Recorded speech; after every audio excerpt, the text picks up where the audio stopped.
Good evening, I'm Nicole Weisberg, and this is CTV News at 5. Tonight, big by-election, a central Alberta vote with a nationwide impact. New bike lanes move ahead despite pleas from people who live in the affected neighborhood. And too close for comfort, an Edmonton homeowner in disbelief over this hot air balloon encounter. CTV Edmonton, local breaking news with Nicole Weisberg. People in a riding south of our city will soon decide the future of Canada's Conservative Party leader. It is by-election day in Battle River-Crowfoot. Constituents there will determine whether Pierre Poilievre returns to the House of Commons. CTV's Evan Kenny is in Camrose tonight, one of the cities in the riding. And Evan, what are you hearing from voters there? Nicole, many people are in favor of Pierre Poilievre. However, some people that we did speak to aren't sure if they love having somebody from outside of the constituency as their member of parliament. Now, there's more than 200 candidates running in this by-election. That's why voters have to write the candidate's name on their ballot instead of checking a box. Now, voters don't need to spell the candidate's name exactly correct as long as the intention is clear. They will be counted by hand starting at 8:30. Most voters did not want to share their thoughts on camera, but one person we spoke with says he did his homework. Probably the most prepared I've been for an election, so I've done a little research on the candidates I'm interested in. But again, I mean, over 200 names on the ballot, that kind of, I don't know, makes the process seem a little cheap and or diluted to me. This riding is considered a conservative stronghold. Damien Carrick won the general election back in April with 83% of the vote and stepped aside for Poilievre. Polls close here tonight at 8 p.m. Nicole? Thank you, Evan. Well, people traveling in and out of Edmonton with Air Canada are in for more delays as the company's flight attendants defy a federal back-to-work order. CTV's Brendan Purdy joins us live in studio with more. Now, Brendan, where do things stand between the company and the union right now? Well, Nicole, despite the Canadian Industrial Relations Board declaring the strike unlawful, they remain on the picket line. The Canadian Union of Public Employees national president says he would risk jail time before allowing flight attendant crews to be forced back to work by the Labor Board. More than 10,000 flight attendants are striking for wage increases that include getting paid for the work they do while on the ground, such as boarding duties. According to Air Canada, half of the company's flight attendants currently make less than $54,000 a year. Earlier today, Air Canada's CEO told BNN Bloomberg the latest contract offer of a 38% wage increase over 4 years would make them the highest paid in the country. Now, the strike is causing stress for travelers here in Edmonton. I mean, they offered a refund, but in terms of helpful in terms of rebooking a flight, not really. They had us rebooked right away, but with a 2-day flight, and with obviously I have work going the weekend, I can't stay for an extra day. Like, that's just not an option for me. Canada estimates its flight cancellations are affecting more than 500,000 customers so far. That includes all Air Canada and Air Canada Rouge flights scheduled until late on Tuesday afternoon. Nicole? Thank you, Brendan. An Edmonton homeowner believes a hot air balloon may have hit her house in the Hamptons early this morning. Clunk, clunk, clunk, clunk, clunk. Constant, loud. Eliza Lyons says she was woken up by those loud noises coming from above. A short time later, she was surprised to see this post in a neighborhood group chat. That's her house, very close, if not touching a hot air balloon. I was like, did it wreck the roof? It was just like unbelievable. I'm like, how can that balloon go so low? Like where all the trees are and the ponds, like, you know?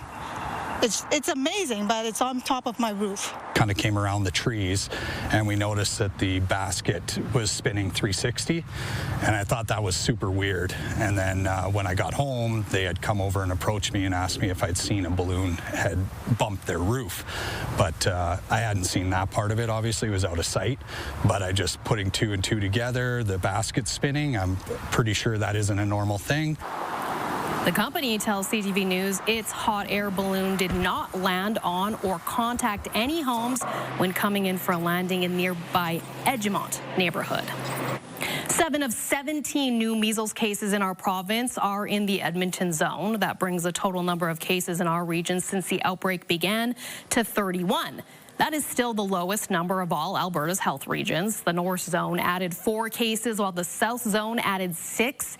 Nearly 1,800 measles cases have been diagnosed in Alberta. Provincial data also shows no one is currently hospitalized with the virus.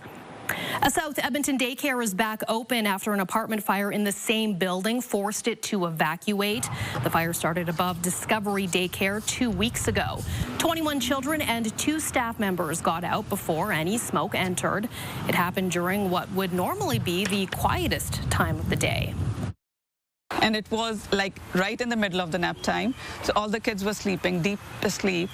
So we just had to, we have to carry some of them, and even the children, because we had, I think, 5 babies in the room.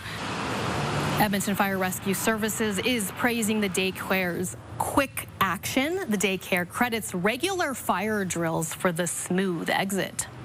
Well, some Edmonton students are putting their art skills to work ahead of the start of the school year. Pencil Me In is a hands-on activity for kids and families to decorate and take home a free pencil case. The event aims to promote mental wellness and spark creativity ahead of the start of school. It's a partnership between Kids Help Phone and Check In, a program that raises awareness about youth mental health. The thing we're really trying to do is show families there's some support with Kids Help Phone during the hectic back-to-school time. Participants also had a chance to win some prizes. And Josh is out in Strathcona tonight at the Edmonton International Fringe Festival. And Josh, what a beautiful night to be out there tonight.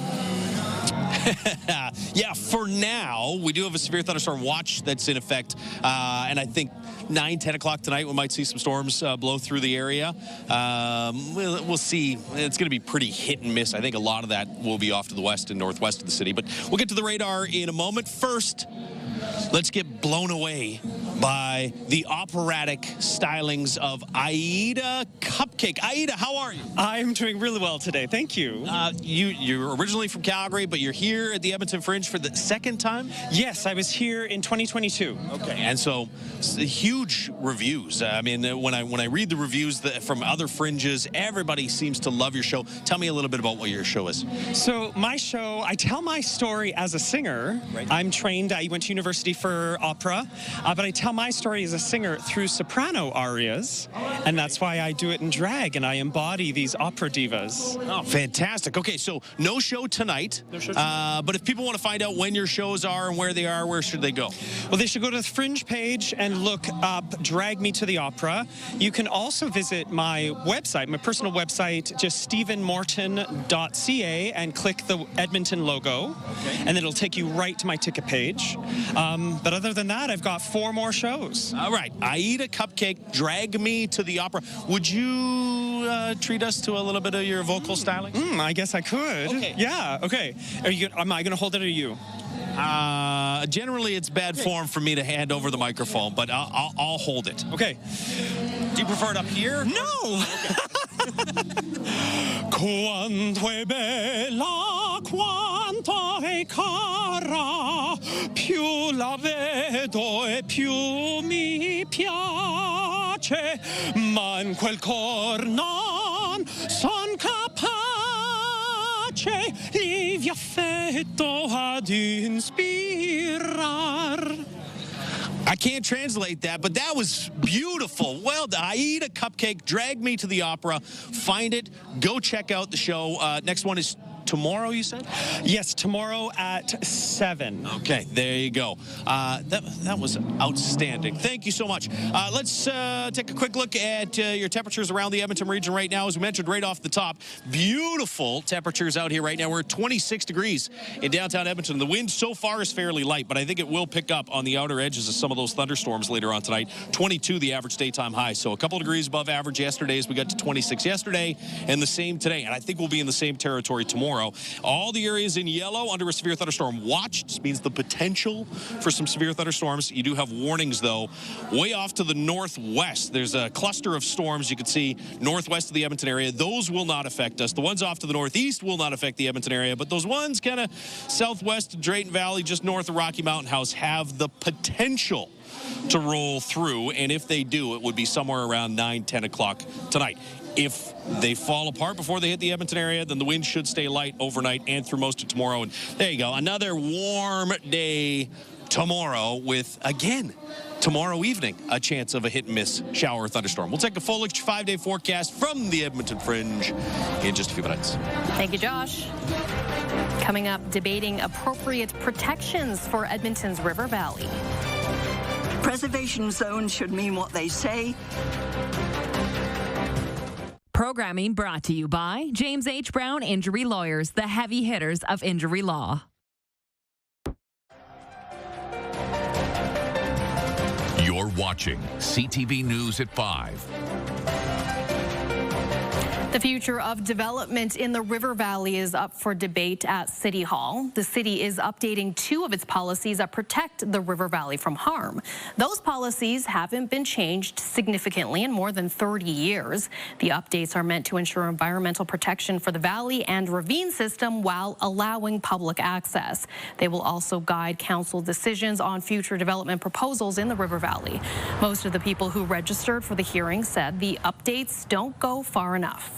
Preservation zones should mean what they say, identified on ecological criteria alone, not pre-existing usage. The River Valley has been protected and continues to be protected. We've got to do more, absolutely. At the same time, we want to make sure that Edmontonians are able to enjoy it.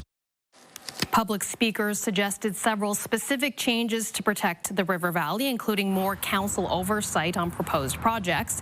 However, after hours of listening and debate, council approved the new River Valley redevelopment plan without changes.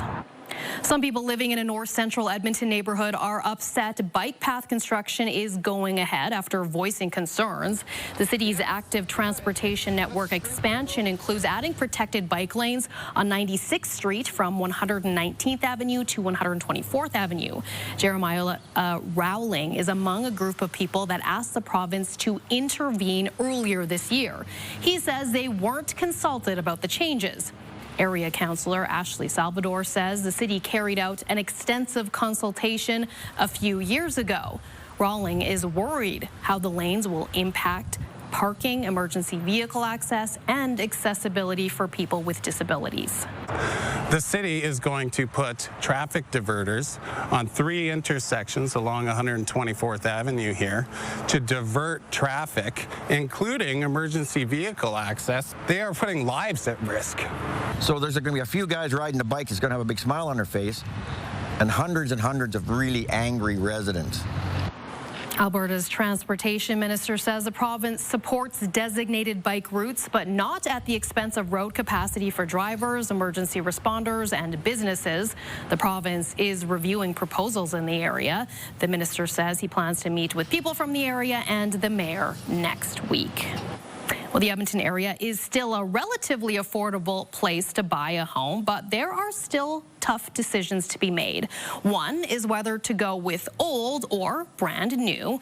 We spoke with some real estate experts to help narrow it down. The day is finally here. Congratulations! It's possession day for 25-year-old Brooke Chung. She's the new owner of this Sherwood Park townhome. Chung came to Canada from Vietnam in 2018, first living in the Vancouver area. One apartment condo in that Brentwood area in like the 40 floor 45. They listing the price of $1 million. And at that point, I was like, I'm out. Like many others, affordability drew her to Alberta. Buying a home that was move-in ready was important to her. Chung's realtor says when helping potential buyers, he likes to show them a mix of new and old homes in their price range. And then we narrow down specifically after they've seen a bunch, because they might have had it set in their mind that they want an older home. But when they see the spaces are constricted, you know, the living spaces, everything's going to need modernization, then sometimes newer homes become their choice. New homes are also covered by warranty, something mandated by Alberta law. That's one big advantage of buying a new home, is that you have peace of mind for at least 10 years. The 10-year coverage is just for structural issues. Other parts of your home are mandated to be covered for a shorter period. Under the new home warranty program, the building envelope, which includes the roof and wall framing, is covered for 5 years. Your heating, electrical, and plumbing is covered for 2 years, and defects in labor and materials, such as flooring, paint, cabinets, and countertops, are covered for 1 year. I've seen cases where the developer says, don't call the warranty, don't worry about it, I'll fix it. And that can often leave the homeowner in a pickle. Lawyer Michael Bocut handles a lot of residential construction disputes. He recommends reporting issues with new homes to both the builder and the new home warranty program right away to ensure the timeline on the warranty doesn't run out. For the new homes, you have like more mysteries. Like you don't know why something is going wrong and you're having to sort of be the one to fix it. And when you have an older home, somebody else has already gone through that. For any home already built, he says getting a thorough inspection is vital, which may include bringing in experts beyond just a home inspector, such as an electrician or structural engineer. It's a few $1,000s at most. Well, if your house is $500,000, that's the best money you can imagine spending. For homes yet to be constructed, he says do your homework on the developer. Rely on the history. So for these larger builders, look to see the houses that they've built in the past. You can ask them about their history. For the smaller home builders, ask to see homes they've recently built or homes they're working on right now. For Chung, this 2017 build strikes the right balance between affordability, reliability, and comfort. I feel like this one is the one, so it's no hesitation in putting the offer. Things got going, and here I am.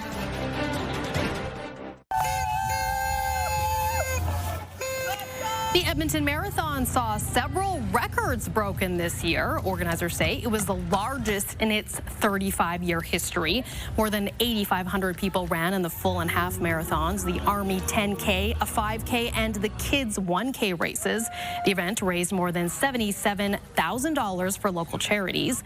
The men's winner was Lethbridge's Kip Kangogo at a time of 2 hours and 29 seconds. He also won in 2022. The women's winner was Kristen Spady from Red Deer with a time of 2 hours and 53 seconds. Weather time now, and Josh is down at Fringe tonight, enjoying the sights and the sounds. Josh? Yeah, enjoying the sounds of John from Dawson right now. He's one of 6 artists from Yukon that they have on stage. Music every night when you come down, all kinds of free performances. So make sure you check out some of the music as well as some of the performers when you come down to Fringe. We're going to grab a bite to eat as well, because I'm telling you, the food trucks smell fantastic. Weather looks like it's going to hold fairly nicely for the next couple of hours. We'll see what happens mid to late this evening. Here's what it looks like outside right now with the Action Furnace River Valley Skycam. Action Furnace fixed riders free. A little bit of thin cloud cover that will increase through the rest of this evening. We're at 26 degrees right now, and that will go down as the daytime high for today. 20s across the northwest and into the mid-20s in east central Alberta. Look at Medicine Hat up to 32. Could get into the mid-30s over the next couple of days. In fact, there's a heat warning for southern portions of Saskatchewan. There's a big upper ridge that's going to be focused over eastern parts of the prairies. We're on the back edge of that, and so you're getting this southwesterly feed of moisture that comes in and gives you some scattered showers and thunderstorms almost every night for the next couple of nights, and that includes tonight. Severe thunderstorm watch for all the areas in yellow, and in the red zones you do have a series of severe thunderstorms producing some heavy downpours, some really strong wind gusts, and potentially some sizable hail. There is a little concern that we might see some tornadic activity before the evening is done. I think it's a pretty low risk, though, for most areas. The bigger threats are going to be heavy downpours and hail. So, see in the Edmonton area, those storms off to the northeast are going to continue to move northeast. It's the stuff way off to the southwest that could potentially roll through somewhere around 9, 10 o'clock tonight. Looks like a lot of that activity will stay north of Edmonton, though, so certainly not a guarantee. And that goes for tomorrow as well. We'll once again see some showers and thunderstorms bubble up in western Alberta. And again, the bulk of that activity passes north of the Edmonton region. I think Wednesday might be our best chance. There's actually a slight chance of a scattered shower in the morning, but then a really good chance of some showers and thunderstorms from Edmonton on areas off to the south through the late afternoon, early evening hours Wednesday. Tomorrow morning will be around 12 degrees here in the city, somewhere in the 5 to 10 degree range for most of the rest of central and northern Alberta. Daytime highs, low to mid 20s across the northwest, mid to upper 20s in the northeast, and should be in that 25 to 30 range as well for Red Deer, Lloydminster, Coronation. Jasper at about 22 tomorrow afternoon. Here in Edmonton, that slight chance of a spotty shower or thunderstorm mid-evening, then some clearing overnight. We'll be under a mix of sun and cloud tomorrow with a high of 26. Closer to 20 for daytime highs Wednesday, Thursday, but sunshine comes out for Friday and Saturday, and daytime highs next week look like they'll climb into the 25 to 30 range. So could see some heat to close August. Again, in the short term, though, that slight risk of a thunderstorm this evening and then another warm one tomorrow. Thank you, Josh. The City of Edmonton has a new email subscription service to keep people informed about projects in their neighborhood. The free service will allow Edmontonians to receive notifications about development approvals and rezoning applications. Subscribers can enter up to 5 addresses to receive an email when certain types of development permits are approved nearby. That includes new home construction, changes in business activities such as retail to restaurant and home-based businesses. For more information or to sign up for the service, head to ctvnewsedmonton.ca and click on news links. A Sonic the Hedgehog movie marathon is currently underway at Churchill Square.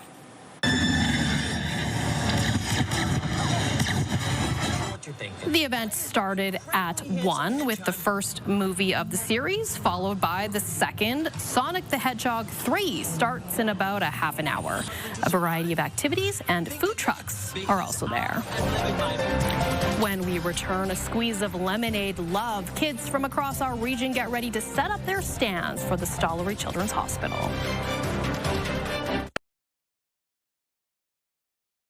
Programming brought to you by James H. Brown Injury Lawyers, the heavy hitters of injury law.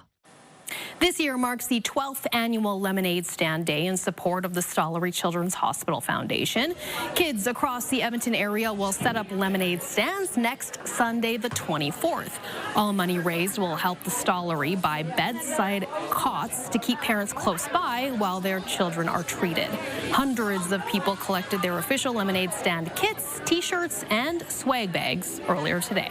It's just amazing the commitment we get from families, from the kids, and from the community. People love this day. They come out, they support our kiddos, and they support the Stollery at the same time. 650 stands will be set up around the city by more than 2,500 kids. And that is our show for this Monday night. Thank you so much for watching. CTV National News is next.